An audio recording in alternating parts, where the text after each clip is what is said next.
सबसे पहले जैसे जैसे चेतना होती है उसी तरह इंसान की खुशी, दुख, इच्छाएं उसी के अकॉर्डिंग होती हैं। कुछ लोग केवल अपने शारीरिक सुख के बारे में सोचते हैं, वहीं तक सीमित होते हैं। एक इस तरह के लोग होते हैं। एक इस तरह के लोग होते हैं मैं और मेरा, यहाँ तक आते हैं।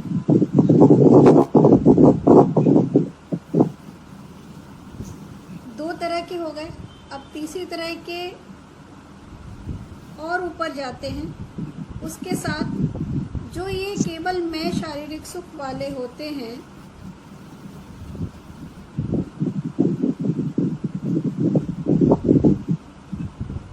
अभी थोड़ा कोरिलेट करके चलना।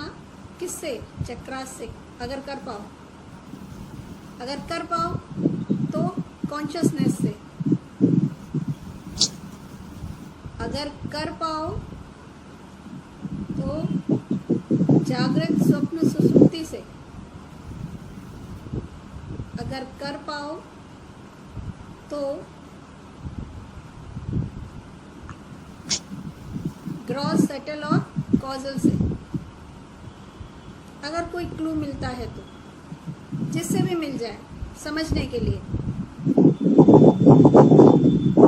शरीर लेवल पर, शरीर के स्तर पर मैं तरह के, जिसमें कि कर्मेंद्रियां विशेष महत्व रखती हैं। कर्मेंद्रियों के भोग महत्व रखते हैं। फिर उसके बाद मैं और मेरा, वो भी उसी स्तर पर ही होता है। उसके बाद ज्ञानेंद्रियों का लेवल आता है मैं। फिर वो मैं का परिवर्तन हो जाता है। यहाँ पर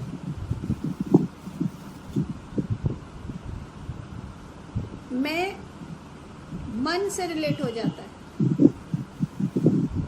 उसके बाद तीसरा आता है जो मैं विचारों से रिलेट हो जाता है।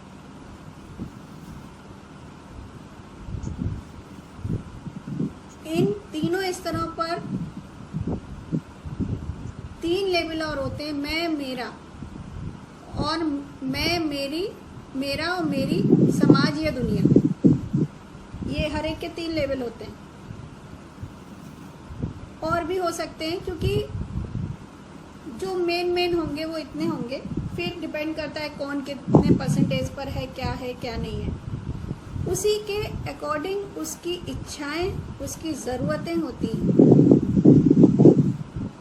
और जो उसकी इच्छाओं की पूर्ति उस अवस्था के अनुसार होती रहती है, तो वो उसे खुशी देते हैं एक समय तक। एक समय के बाद कई बार किसी चीज़ को रिपीट करते हुए फिर वो जो संतुष्टि का लेवल है, कहीं ना कहीं क्वेश्चन मार्क खड़ा करना शुरू कर देता है। वहां से फिर सोच और परेशानी शुरू होती है, दुख शुरू होता है। तो वो उसे छोड़ करके, जब उसका भोग कंप्लीट हो जाता है, उस स्तर का भोग कंप्लीट हो जाता है, जिसे उपरांता भी कहते हैं, उसके बाद दुख शुरू होता है।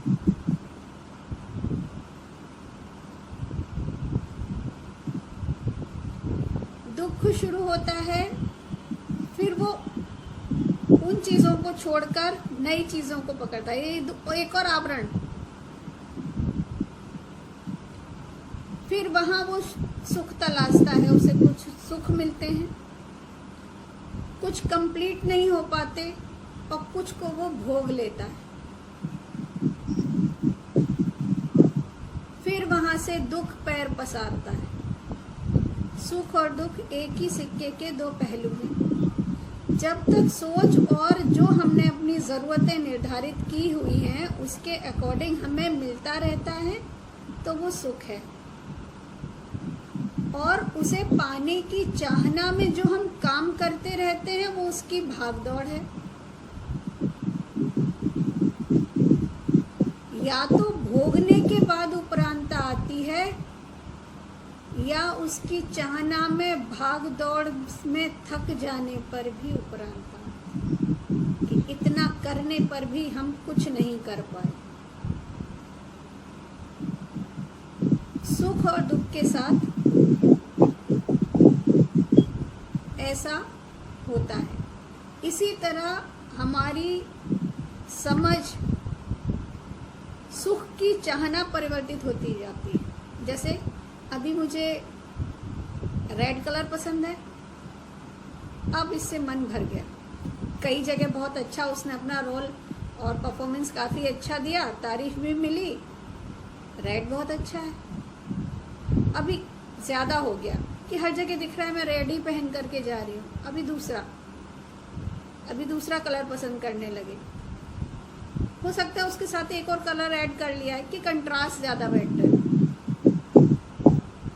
इसी तरह हम अपनी इच्छाओं, विचारों को और अपनी ज़रूरतों को बदलते रहते हैं। जैसे जैसे हमारे भोग कंप्लीट होते जाते हैं तो हमारी चेतना का रूप भी बदलता जाता है, और उसके हिसाब से जब उपरांता आती है तो उसके अकॉर्डिंग हम एक और नए उसमें आ जाते हैं। ये एक स्वाभाविक प्रक्रिया है। होता क्या है, ये खुद ब खुद चलती है। अगर इसे कोई डिस्टर्ब ना करे तो ये बड़ी आसानी से चलने वाली है। पर जहाँ पर हम आ जाते हैं, हम यानी मैं, असली में नहीं, नकली वाला मैं, पर्सनैलिटी वाला मैं, परसोना, मुखौटे वाला मैं, वो जो आ जाता है तो वो उस चीज को स्थिर करना चाहता है। वो जहां पर है वहीं पर अपने आप को होल्ड करना चाहता है। उसी तरह के सुखों में और अर्जन करके उसको बनाए रखना चाहता है। यहाँ से उसकी बाधाएं शुरू हो जाती हैं। बहुत कोशिश करता है कई तरह की, पर वो इनमें उलझता चला जाता है।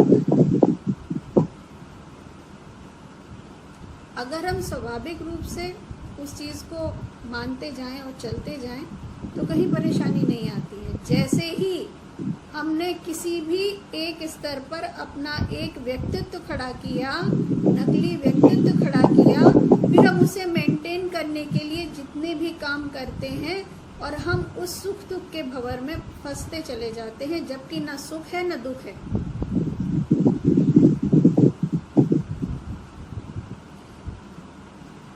सुख दुख अगर होते, अगर है तो उनका काम क्या है?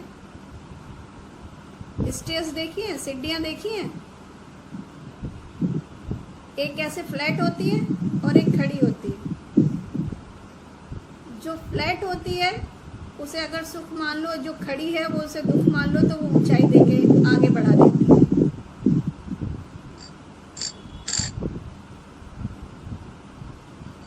ये उसका यूटिलाइज था कि सुख दुख का क्यों दिए जा रहे हैं और आखिर इनका यूज क्या होना चाहिए।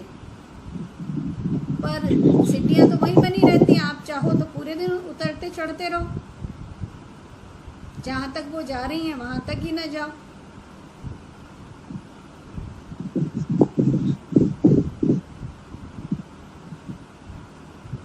दूसरा,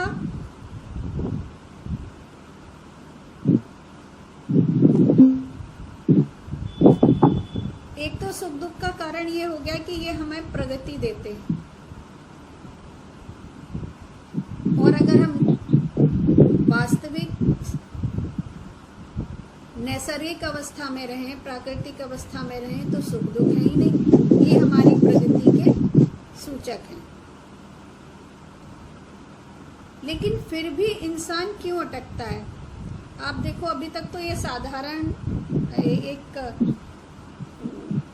साधारण लैंग्वेज में अगर अपने तरीके से देखना शुरू करें, अगर अपने जीवन का अवलोकन करें तो होता क्या है? पहले इंसान शरीर सुख में जाता है। मतलब अपनी जो शारीरिक अवस्थाएं होती हैं, खाने में भी टेस्ट है, उसमें भी सुख है, नींद में भी सुख है, जगने में भी सुख है, हर चीज जो कर्मेंद्रियों द्वारा होती है उसमें सुख है। ये सुख क्यों दिया गया? ये उस परम आनंद की झलक है। पर ये आनंद नहीं है, ये खुशी है, क्योंकि ये स्थायी नहीं है।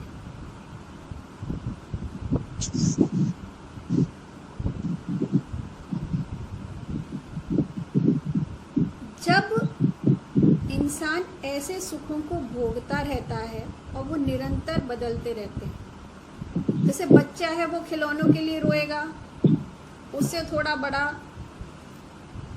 अपने दोस्तों के लिए रोएगा,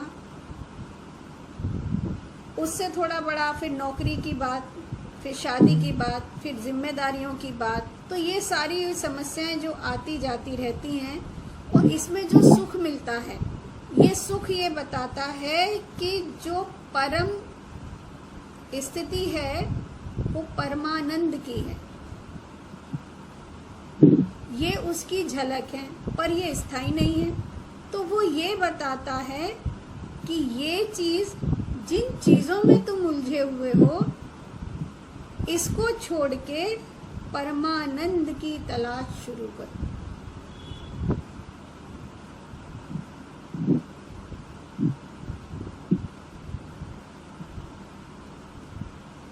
कोई भी चीज उसकी ब्रह्मांड में, समष्टि में यूं ही नहीं बनाई गई। चाहे वो छोटा सा भाव हो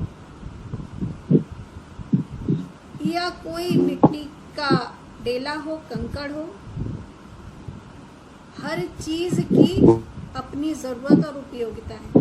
उपयोगिता खत्म होते ही प्रकृति उसका रूप बदल देती है, फिर वो उस रूप में आता है जिस रूप में उसकी आवश्यकता होती है।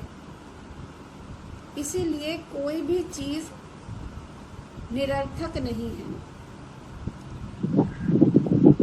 हर चीज के पीछे भी 3 तरह के ज्ञान छुपे हुए होते हैं। कौन किस ज्ञान को पकड़ता है? एक तो उसके भौतिक स्वरूप का होता है, एक उसकी क्रिया का होता है, और एक उसके एसेंस का होता है। जो जिस तरह उसको ग्रहण करता है, जिसको जिस तरह की जरूरत होती है, जिस तरह की समझ होती है, उसका अर्थ वो उसी तरीके से ग्रहण करता है।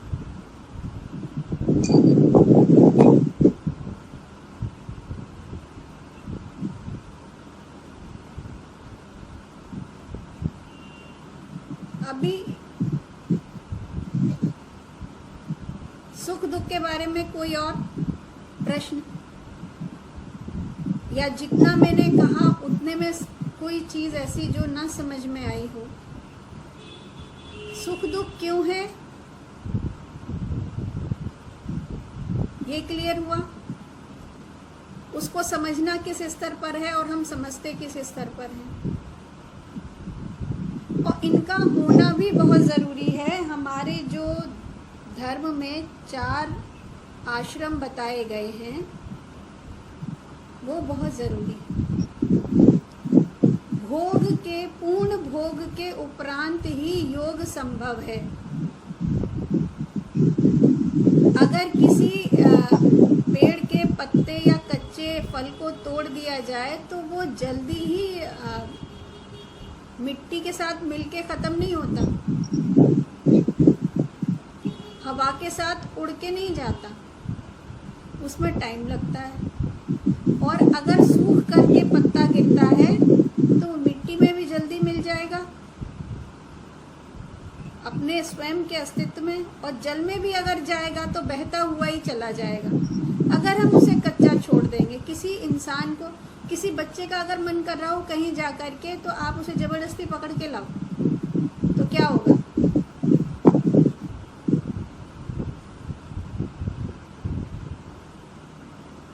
फ्राइड का रूल भी यही कहता है कि अगर किसी को ढूंढना है तो वहां पर ढूंढना जहां जाने से उसको मना किया गया है, वो वहीं मिलेगा।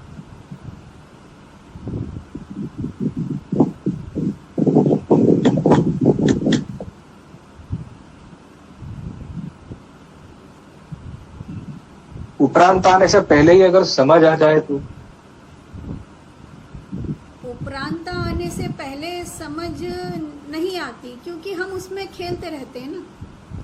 हमें जब तक कि उपरांता नहीं आएगी तो समझ नहीं आ पाती।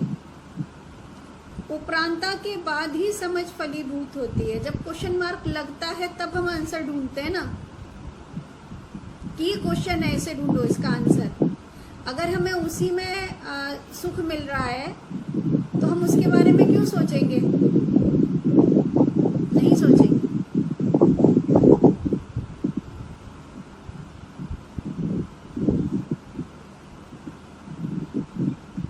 लेकिन उपरांता के बाद भी उस चीज का एडिक्शन तो रहता है ना, तुरंत वो निकल नहीं जाता है। तो उपरांता पूर्ण कहाँ हुई? नहीं हुई।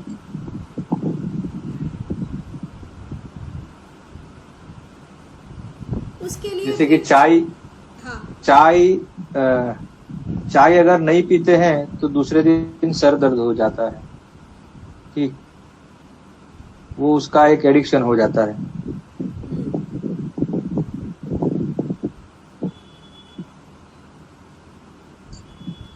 और वो छूट भी जाती है ऐसा।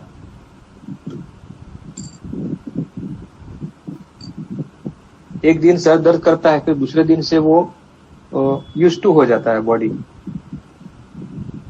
ऐसे नहीं, पहले चाय के बारे में सोचना बंद करो।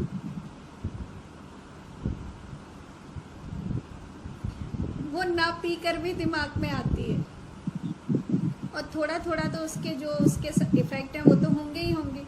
थोड़ा सा उसका टाइम डिस्टर्ब करो। जो टाइम है उस टाइम को डिस्टर्ब करो।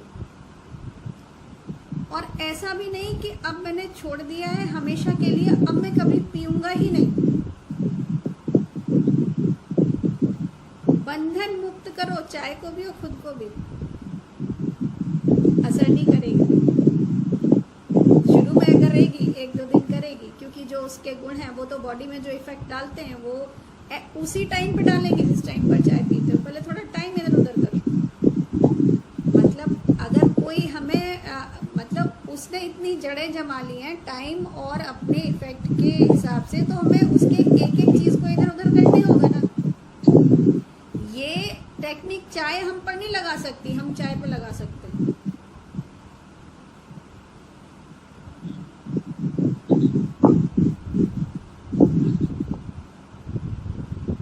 और बंधन नहीं मानना कि मुझे चाय नहीं पीनी है या ये चीज खराब है।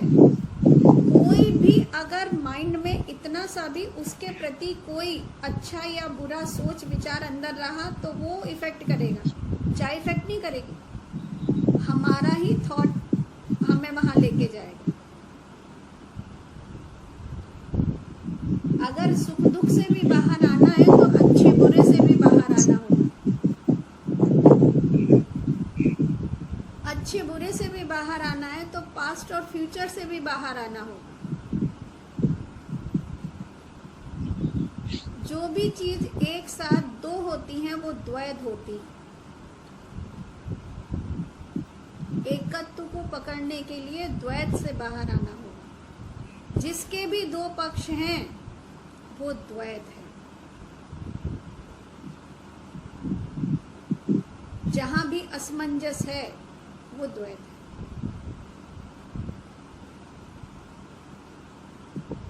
निकलेंगे कैसे?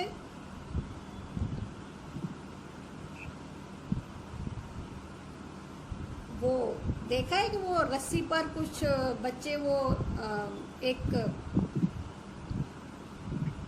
डंडा रख करके उसके ऊपर चलते हैं, बैलेंस। तो उसके भी दो छोर है ना, एक इधर एक इधर। जो मिड पॉइंट है जहां वो बैलेंस बनाते हैं, वहां दोनों मिल जाते हैं और वहां एक ही रह जाता है, वो एकत्व। दोनों के होते हुए भी एक, क्योंकि वो दोनों उस पर इफेक्ट नहीं डाल रहे। हम उस केंद्र में हैं जहां दो छोर असर ही नहीं डालेंगे। कहाँ आना है हमें? केंद्र में।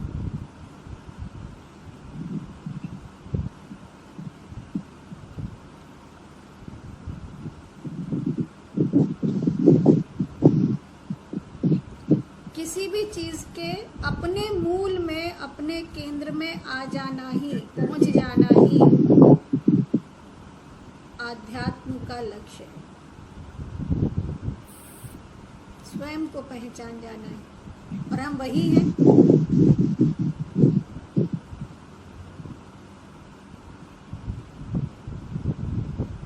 एक और तरीके से समझो, किस तरह इन चीजों को, द्वैत को समझा जाएगा। पहला सिर्फ मैं, फिर मैं और मेरा, ये किसके पार्ट हो गए? अब मुझे समझाना, इसके बाद फिर मैं पूछूंगी। फिर मैं, मेरा, संसार, फिर मैं हो गया संसार,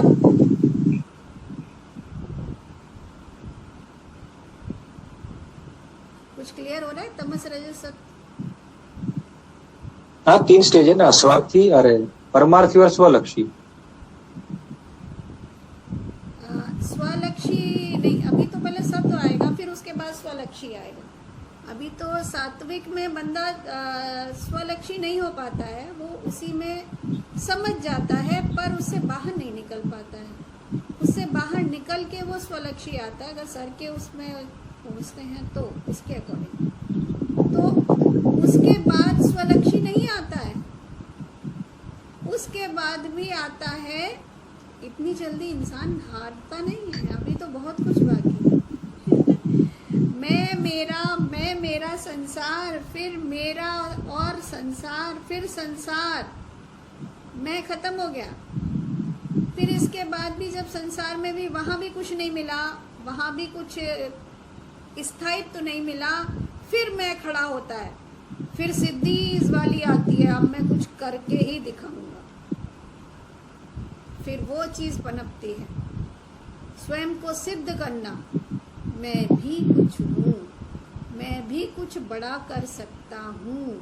मतलब अब तक मैं प्रकृति से हारा हूँ, अब मैं प्रकृति से जीत के दिखाऊंगा। फिर वो आता है, फिर वहां भी वो कुछ टाइम खेल के, जैसे बच्चा होता है ना, माँ खिलाती है तो प्रकृति भी थोड़ी देर खिलाती है, चलो भाई खेलो। फिर थोड़ी देर बाद खिलौना टूट जाता है, फिर स्थिति वहीं की वहीं आ जाती है, तब वो कहीं जाके हारता है। फिर वो सरेंडर और समर्पण की स्थिति में पहुंचता है, यानी वो अपनी हर कोशिश कर लेता है तो उपरांत आती है, और हर चीज भोग लेता है तो उपरांत आती है।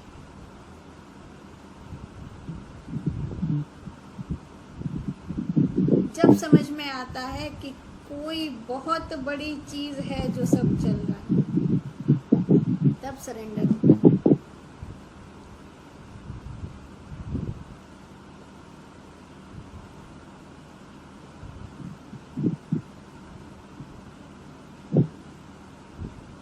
ये सारी स्टेजेस हैं, स्टेजेस नहीं कहेंगे, पड़ाव कहेंगे।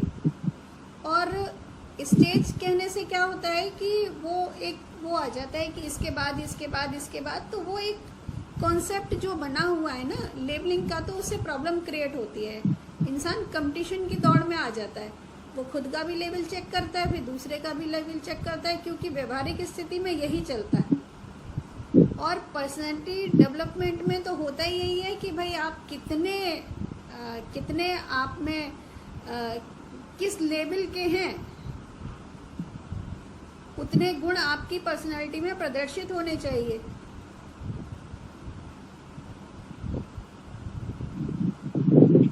फिर वो कंपटीशन वाली प्रॉब्लम शुरू हो जाती है। और हमारे आवरण की तो कोई था ही नहीं है। पहले जो आवरण बताए जाते थे तो इच्छाओं के और इसके और उसके कई आवरण बताए जाते थे। अभी तो आवरण पे आवरण है। हमारे पास समय नहीं है, हम बहुत बिजी हैं। अगर ऐसा नहीं कहेंगे तो कोई पूछ नहीं होगी कि बंदा बिजी है यानी वो बड़ा आदमी है। फिर जिस तरह का समाज है, अगर आपने अपने आप को वैसा मेंटेन नहीं किया तो भी आप कहीं के नहीं हैं, तो वो मेंटेनेंस भी है। इतनी मेंटेनेंस ही कम नहीं होती, इतने से ही काम नहीं चलता कि आप दूसरों की इच्छाओं पे खरे उतरे। पूरी जिंदगी इंसान की इस काम में निकल जाती है कि किस तरह हम दूसरे का ध्यान अपनी तरफ मोड़ें।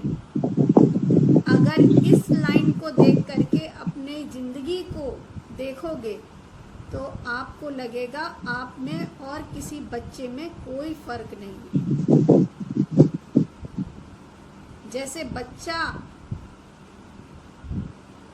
सबका ध्यान अपनी तरफ मोड़ने के लिए कोशिश करता है और अगर उसकी सुनवाई ना हो तो क्या करता है वो, जब कोई घर में आया हुआ होता है तब जरूर ऐसा काम करता है कि सब लोग उसकी तरफ ध्यान दें और उसका काम हो जाए।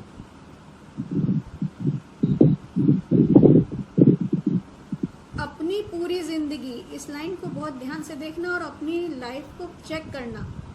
हम केवल यही काम कर रहे हैं कि दूसरे का ध्यान हमारी तरफ जाए, जबकि हमारा खुद का ध्यान अपनी तरफ जाना चाहिए। उपरांता कहाँ आती है? जिस तरह खुशी भी उसी का एक रूप है, उसी तरह प्रेम भी परम का रूप है। उस प्रेम को पाने के लिए जिस तरह हम खुशी के लिए लालायित रहते हैं ना, क्योंकि वो भी परमात्मा का एक छोटा स्वरूप है, उसकी झलक है, तो प्रेम भी उसी की झलक है। पर उसका प्रेम निश्चल है और हम जिस प्रेम की तलाश करते हैं वो प्रेम बड़ा क्लिष्ट है। वो चाहता है कि सबका ध्यान हमारी तरफ जाए, कैसे भी जाए। या तो हमारे फिजिक में ऐसे गुण हो तो जाए, हमारी बोलने में ऐसे गुण हो तो जाए, हमारा ड्रेसिंग सेंस ऐसा हो तो जाए, हम पर इतना पैसा हो तो जाए, या हम इतने हाई सोसाइटी के हो तो जाए, पूरी मीडिया हमारे पीछे हो। ये सब क्या है? कुछ नहीं हो तो कुछ दिनों बाद इंसान ऐसे ही उपद्रव कर बैठता है ताकि लोगों का ध्यान खींचे। और अगर मान लो पर्सनैलिटी में ऐसे भी गुण नहीं है तो इंसान एक और गुण पैदा करता है, क्या? सिंपैथी बटोरता है। सिंपैथी किस लिए? वही ध्यान अपनी तरफ अट्रैक्ट करने के लिए। पूरी जिंदगी हमारी इसी काम में चली जाती है। या तो हम बीमार हो करके, या कुछ ऐसा काम करके, या हमारी लाइफ में कोई दुख है या परेशानी है तो उसको लोगों से बांटेंगे ताकि हमारी तरफ उनकी निगाह, कैसे भी उनकी निगाह हमारी तरफ आए, चाहे सिंपैथी के रूप में ही मिले। पर हम प्यार के लिए, प्रेम के लिए भटकते फिरते हैं, क्योंकि हमारा मूल स्वरूप वो आनंद और प्रेम ही है। हमारा भटकना ही इसीलिए है, और उसको पाने के लिए हम उसकी असलियत को तो जानते नहीं, क्योंकि हमने वो चीज महसूस ही नहीं की। ना हम उतना सुंदर प्रेम किसी को दे पाते हैं और ना ही पा पाते हैं, लेकिन हमारी आत्मा का सत है वो वही है। तो उसे पाने के लिए हम कई तरह की ठग विद्याएं करते हैं, और अगर जब हम ठग विद्या करते हैं तो हम भी ठगे ही जाते हैं, मूल तक नहीं पहुंचते। पर कहीं ना कहीं छोटा सा एसेंस इस खुशी में और इस प्रेम में परम का होता ही। इसको केवल ऐसे समझ के कि ये और बढ़े, शुद्धता से चले, उसको अपने अंदर ढूंढो। अपने अंदर अगर ध्यान करना है तो खुद का करो।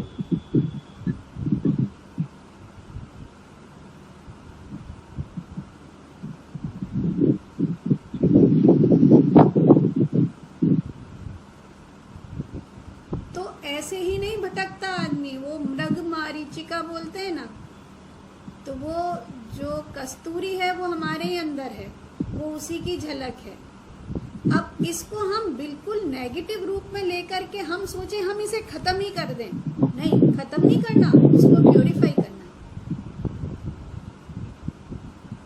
जिस तरह हम चाह रहे हैं उस तरह नहीं। हम मैक्सिमम लोगों को इसलिए अटेंड करते हैं ताकि हमारा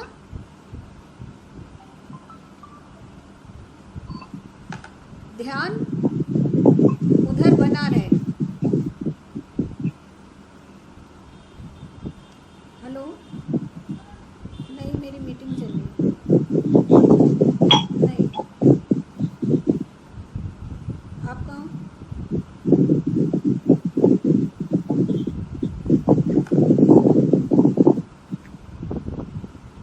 और कोई सवाल? अभी तक जिस प्रेम को और जिस खुशियों को गलत तरीके से देखा जा रहा था, उन्हें सही तरीके से देखो, समझो, उन्हें प्योरीफाई करो। अगर ऐसी कोई अटकन या लगन कहीं लगी हुई है, उसे छोड़ दो।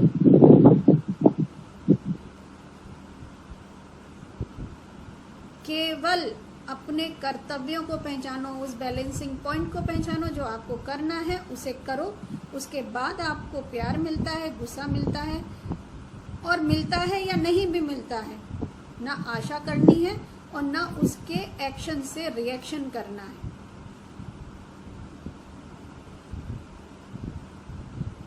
क्या मिल रहा है पता नहीं, जो मिला है उसका रिएक्शन नहीं करना है। एक बंदे ने बुद्ध के ऊपर जाके थूक दिया, बुद्ध ने कुछ नहीं बोला, कहा कुछ और कहना है, ये तो मैं समझ गया। वो बंदा चला गया। बहुत टाइम का उसके अंदर क्रोध भरा हुआ होगा। उनके शिष्यों ने कहा कि आपने ऐसे ही कैसे जाने दिया, तो उन्होंने कहा कुछ नहीं, छोड़ो। फिर उसके बाद बुद्ध सो गए। इसका मतलब मैं आप लोगों से पूछूंगी। दूसरे दिन वो बंदा आया, वो रात भर सो नहीं पाया, दूर से झांकता रहा बुद्ध कब उठेंगे,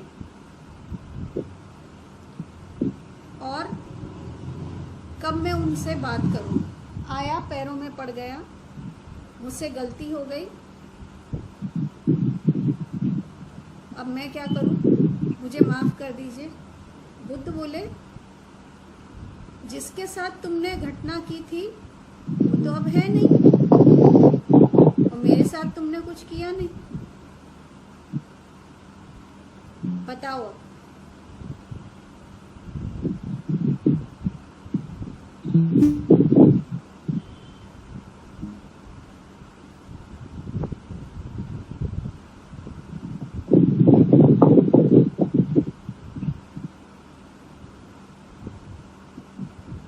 टाइमर लगाऊं क्या?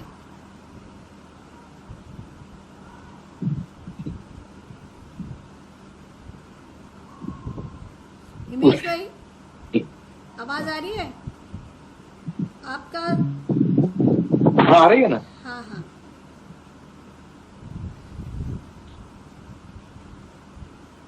बताइए। हाँ,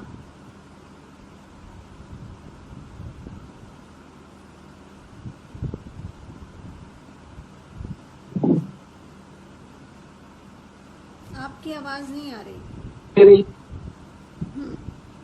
नहीं आई, बिल्कुल नहीं आ रही। अब आइए। उन्होंने वो स्वीकार ही नहीं किया था, मतलब एक्सेप्ट ही नहीं किया था। ये भी एक पक्ष है, सही है, ये भी एक पक्ष है, ये भी सही है। और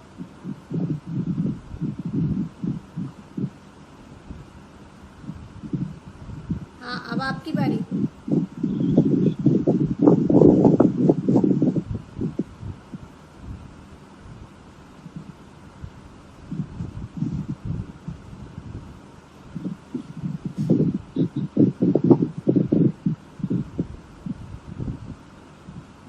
कोई दूसरा भी निकले, जरूरी नहीं है सटीक ही निकले। एक चीज से मैंने कहा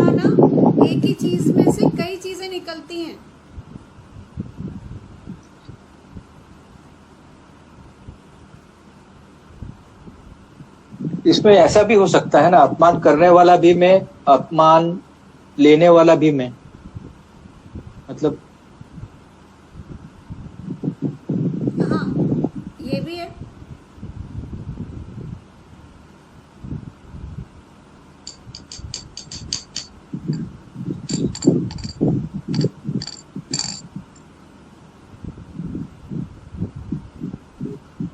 बॉडी तो उसका वही है जो कल था। हाँ, पर आध्यात्म कहता है मैं शरीर नहीं।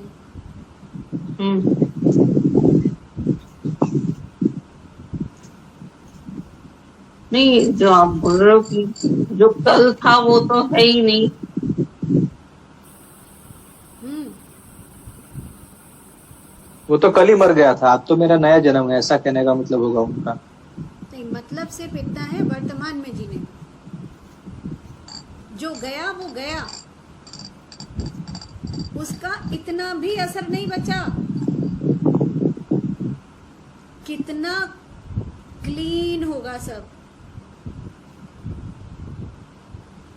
आपकी वो वाली बात भी सही है कि उन्होंने लिया ही नहीं, तो इसलिए वो क्लीन था। उनके पास वो था कि उन्होंने अपने आगे वो लगा रखा था कि वो लिया ही नहीं। पहली बात ये भी है। दूसरी बात, जब सब एक ही है तो देने वाला भी वो, लेने वाला भी है, तो क्रिया हुई नहीं। वो भी सही है।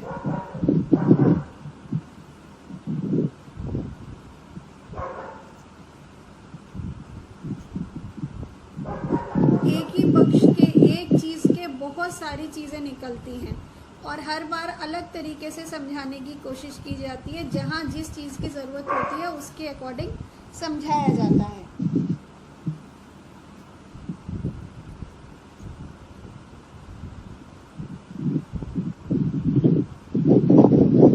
इसी तरह ऐसी क्लींजिंग करनी है अपने अंदर। क्या ऐसा होता है कि हमारे साथ ऐसा हो जाए और वो विचार वापस हमारे दिमाग में ना आए? ये तो मतलब हमारी बेइज्जती की बात है। अगर खुशी का भी पल हमें मिलता है कि कोई किसी ने हमारी तरफ ध्यान दिया या हमसे हमारी तारीफ कर दी, वो भी लौट लौट के इतना आता है, तो ये तो कितना आना चाहिए था। हम 4 बार उस बात को कहते हैं जो हमारे साथ अच्छा पल बीता होता है।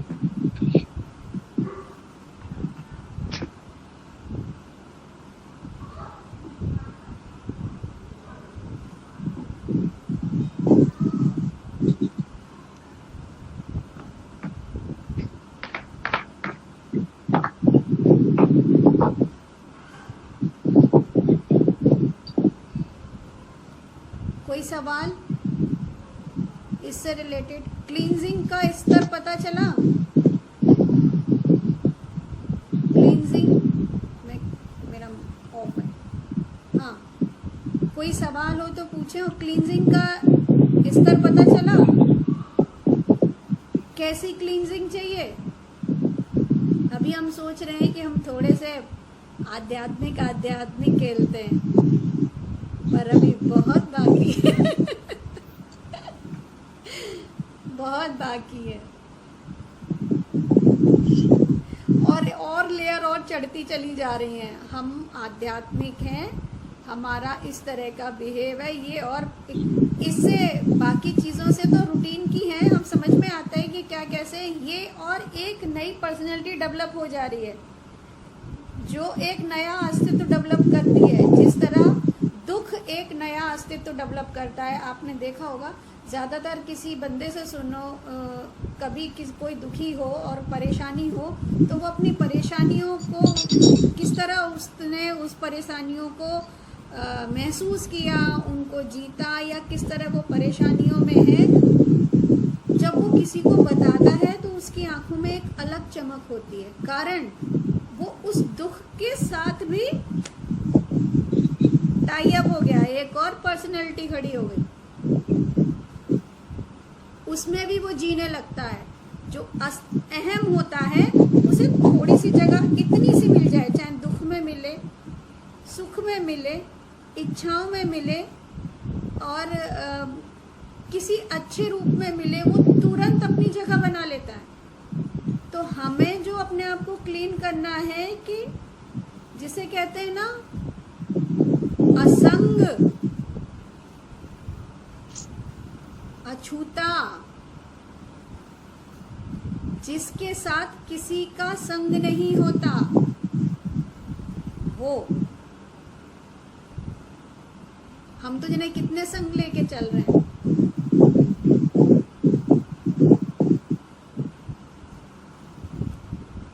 अभी तक हमें अपनी आध्यात्मिक जर्नी के भी एक एक स्टेप याद होंगे,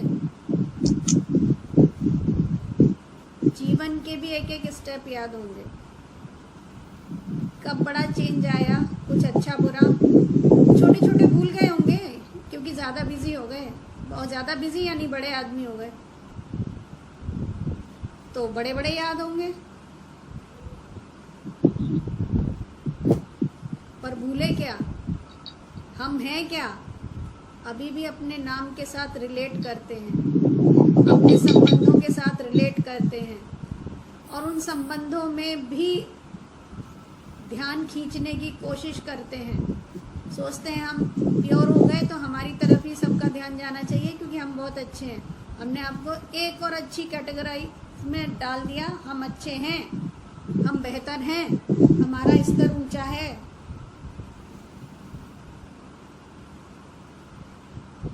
हमने कुछ पाया है, एक अंदर से खुशी फूट रही है, खुशी होनी चाहिए, आनंद और तन्मयता की, और वो फूटती है किसकी, हमें कुछ मिला है। क्या मिल गया ऐसा?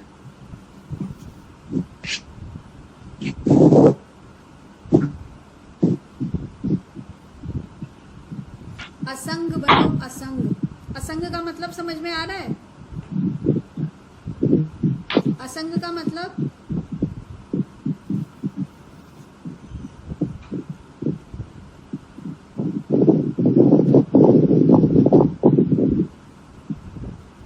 बताओ मुझे, असंग का मतलब क्या होता है?